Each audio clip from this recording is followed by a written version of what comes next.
আসসালামু আলাইকুম। আমি আজকে রান্না করব সরপুঁটি মাছ দিয়ে আলু, বেগুন আর শিম। দেখুন কত সুন্দর হয়েছে। এইভাবে রান্না করে সবার সামনে দিলে সবাই প্রশংসা করবে। কালারটাও যত ভালো হয়েছে, খেতে তার থেকেও বেশি সুন্দর হয়েছে, ভালো হয়েছে। বানিয়ে দেখবেন আপনারা। আমি শুরুতেই দেখিয়ে দেব। আমি এগুলো কেটে নেব। একটা বেগুন নিয়েছি, 4টা এই সাইজের আলু নিয়েছি, শিম নিয়েছি 7-8টা, 4টে মরিচ, একটা পেঁয়াজ। আমি এখন এগুলো কেটে নেব, কেটে ধুয়ে নেব। দেখুন আমি কেটে ধুয়ে নিয়েছি। শিমগুলো আস্তে আস্তে রেখেছি। শিমগুলো না কেটেও ভেতরে দেখা যায়, এটা হয়তো অনেকেই জানেন, কিন্তু যারা জানেন না তাদেরকে বলছি। শিমটা এইভাবে আলুর দিকে ধরে দেখবেন, দেখেন দেখা যাচ্ছে।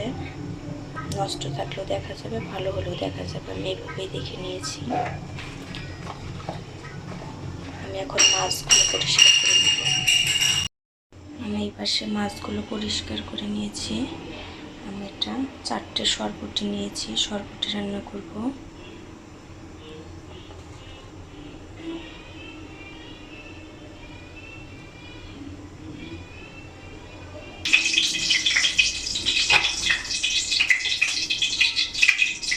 এখানে সামান্য একটু 1 চামচের 4/1 রসুন বাটা দিয়ে দিচ্ছি,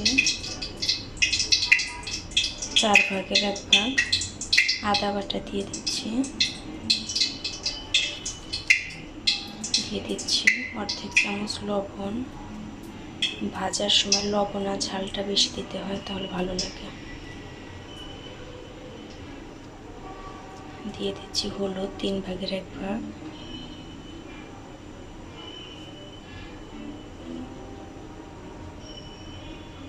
দিয়ে দিচ্ছি ধনিয়া গুঁড়া 4/1।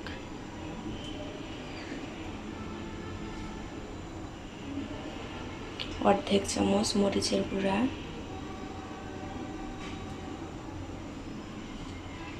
4/1 জিরার গুঁড়া। এবার এগুলো মাখিয়ে নেব।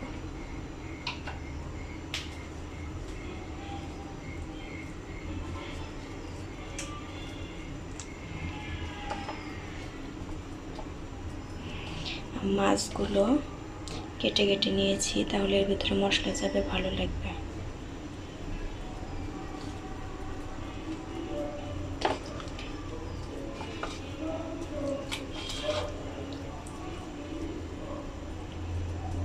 এই সরপুঁটি মাছ এইভাবে রান্না করে খেয়ে দেখবেন, ভালো লাগবে। আমি মাছের ভিতরে সব কিছুই দেই। এইভাবে মাছটা ভাজলে এমনিও খাওয়া যাবে, তরকারিতে দিলেও ভালো লাগে, সব কিছুই দিয়ে ভাজলে। ভালোভাবে মাছের ভেতর দিয়ে মাখিয়ে নিচ্ছি। মাথার এখানে একটু দিয়ে দিয়ে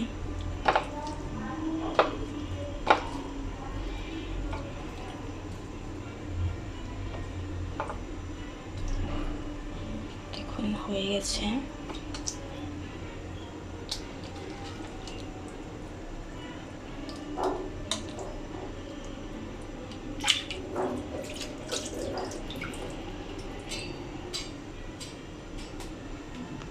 আমার এই পাশে তেলটাও গরম হয়ে গেছে। এই পাশে আস্তে আস্তে একটা করে দিয়ে দিচ্ছি।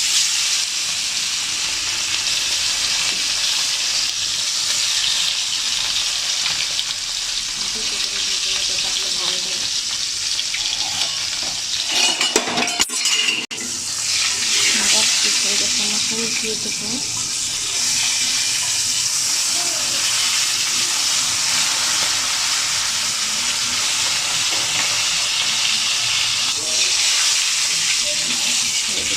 মাছগুলো তুলে নেব।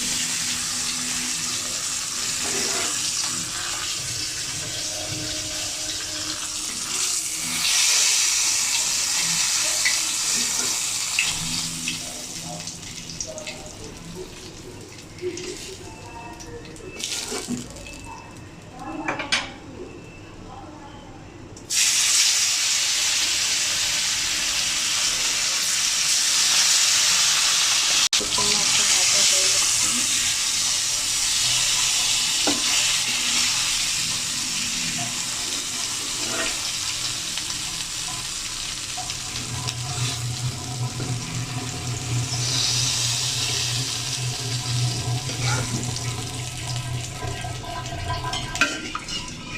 আর দুটো মাছ ভাজা হয়ে গেছে। আমি এখন পেঁয়াজ মরিচ দিয়ে দেব। এখানে 4টে কাঁচামরিচ, 1টি পেঁয়াজ কেটে নিয়েছি, সেটা দিয়ে দেব।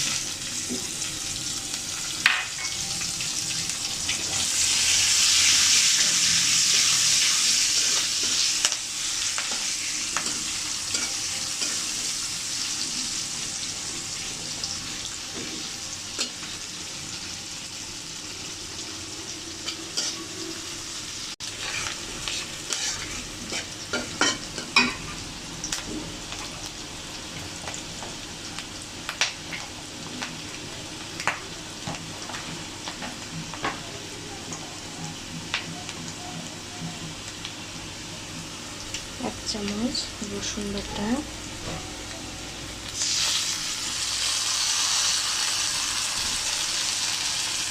হাফ চামচ আদা বাটা,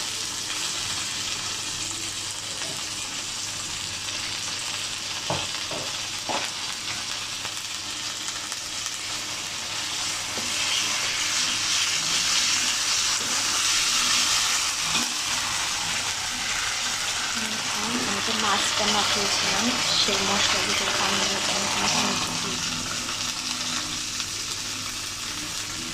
একটু বেশি দিয়ে দেবো, এইটাতেই তরকারিটা কষিয়ে নেব।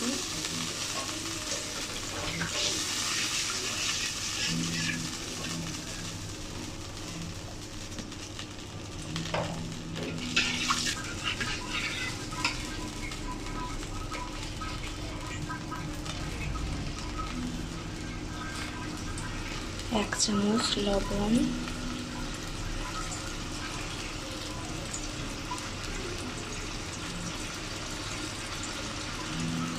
হাফ চামচ হলুদের গুঁড়া,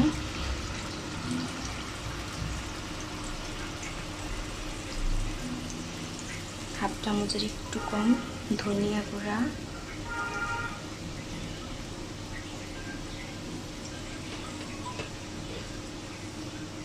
এক চামচের একটু কম মরিচের গুঁড়া,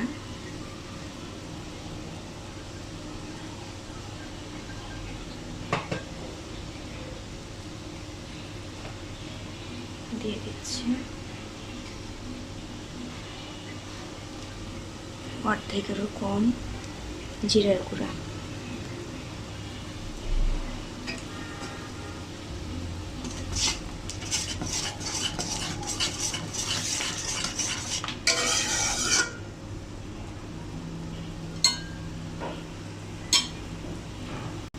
আমি এখন একটু ঢেকে নিয়ে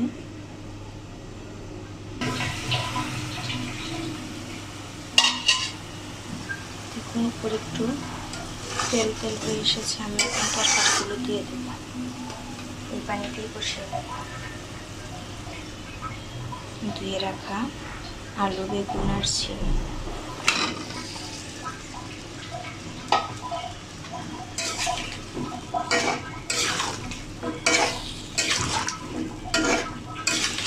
তরকারিটা সবসময় কষানোর সময় নরম করে তুলতে হয়, অর্ধেক রান্না কষাতেই করে দিতে, তাহলে তরকারিটা খেতে ভালো লাগে। সেখানে আমি পানি দিয়ে ভালোভাবে কষিয়ে নেব।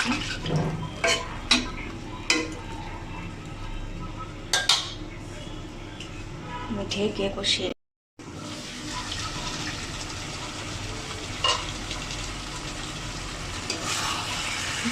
কষানোটা হয়ে গেছে। কত সুন্দর নরম হয়েছে, একটু একটু ভালো লাগে, কিচ্ছু ভালো লাগে।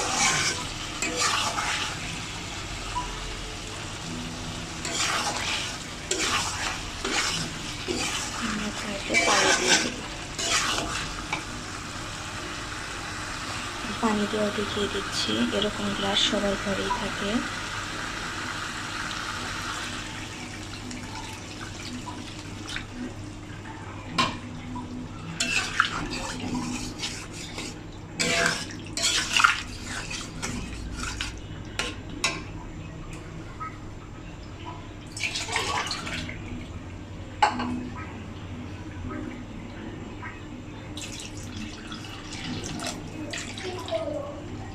আমি এটার 2 গ্লাস পানি দিয়ে দিলাম।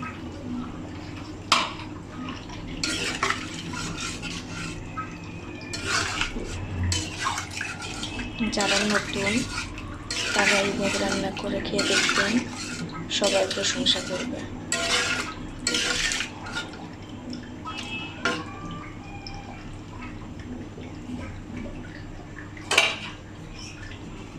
এখন আমি ঢেকে রাখবো, ফুটে উঠলে দেখাবো। দেখুন ফুটে উঠেছে।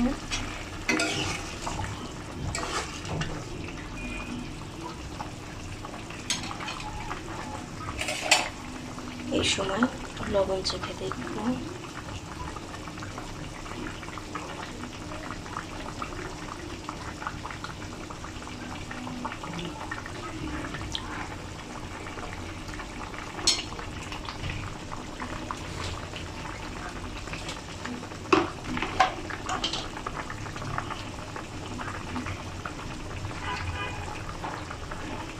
লবণ কম হয়েছিল, আমি 1/2 চামচ লবণ দিয়ে দিচ্ছি।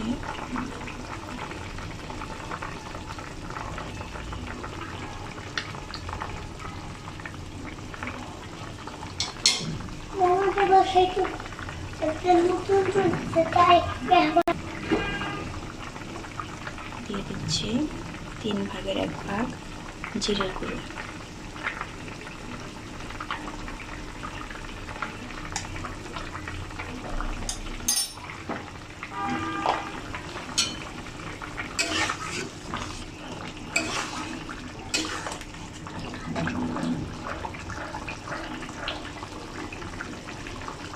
আমি এখন মাছগুলো দিয়ে দেবো একটা একটা করে।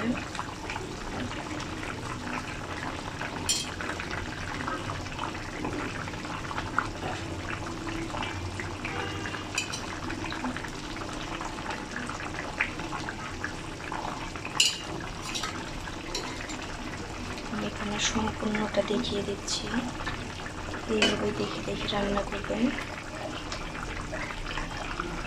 দেখবেন অনেক ভালো লাগবে, অনেক মজা হবে।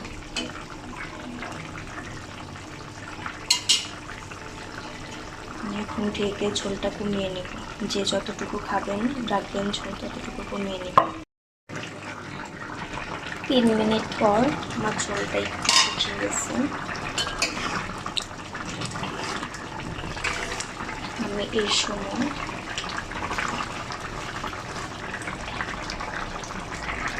চুলার আঁচটা একদম কমিয়ে রাখবো, যেটুকু ঝোল আছে আলু খেয়ে নেবে।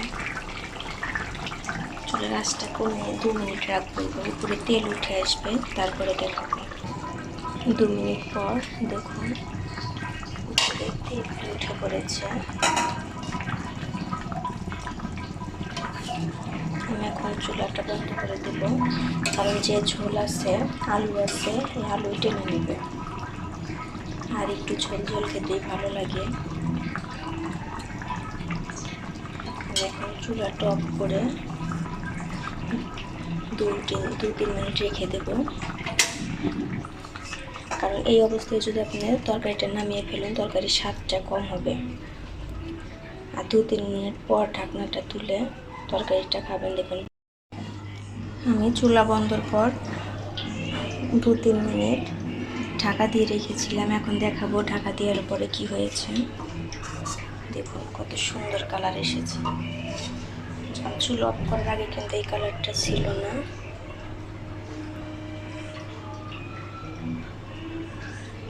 উপরে তেল ভেসে উঠেছে, দেখুন কালারটাও যেরকম সুন্দর হয়েছে, খেতেও অনেক মজা হয়েছে। সুন্দর একটা ঘ্রাণ আসছে, যে তরকারিতে সুন্দর ঘ্রাণ আসবে সেটাতে বুঝবেন সব কিছুই ঠিকঠাক আছে। আমি এখন এটা পরিবেশন করে নেব, যখন ঝোলটাও কমে এসেছে, ঘন হয়ে গেছে। আমি এখন পরিবেশন করে নেব। দেখুন আমার সরপুঁটি মাছ রান্না করাটা কত সুন্দর হয়েছে, আলু বেগুন শিম দিয়ে। দেখুন কিচ্ছু কিন্তু ভেঙে যায়নি, দেখুন বেগুন শিম আলু কিচ্ছু ভেঙে যায়নি। কালারটাও যত সুন্দর হয়েছে, খেতে তার থেকেও বেশি সুন্দর হয়েছে। বানিয়ে খেয়ে দেখবেন, এইভাবে রান্না করে দিলে সবাই প্রশংসা করবে।